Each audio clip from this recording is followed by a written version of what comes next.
वडील सलीम खान राज ठाकरेंच्या भेटीला. सलीम खान आणि राज ठाकरेंमध्ये चर्चा सुरू. एसटी बँक मारहाण प्रकरणी नागपाडा पोलीस ठाण्यामध्ये गुन्हा, तर शिवसेनेच्या पदाधिकाऱ्यांविरोधात अॅट्रॉसिटीचा गुन्हा, तर सदावर्ते गटाविरोधात मारहाणीचा गुन्हा दाखल. उपमुख्यमंत्री एकनाथ शिंदे आज रत्नागिरी दौऱ्यावर. स्थानिक स्वराज्य संस्थांच्या निवडणुकांच्या अनुषंगाने आता पदाधिकाऱ्यांची बैठक घेणार. केंद्रीय गृहमंत्री अमित शहा आजपासून 3 दिवसांच्या बिहार दौऱ्यावर, तर अमित शहा निवडणुकीसाठी पदाधिकाऱ्यांची बैठक घेणार असल्याची माहिती.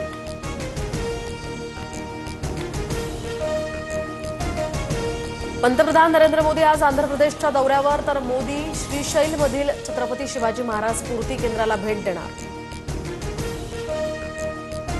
भाजपचा यंदाही राज्यभर पालावर दिवाळी उपक्रम, तर भाजपचे मंत्री, आमदार, खासदार पालांवर जाऊन दिवाळी साजरी करणार.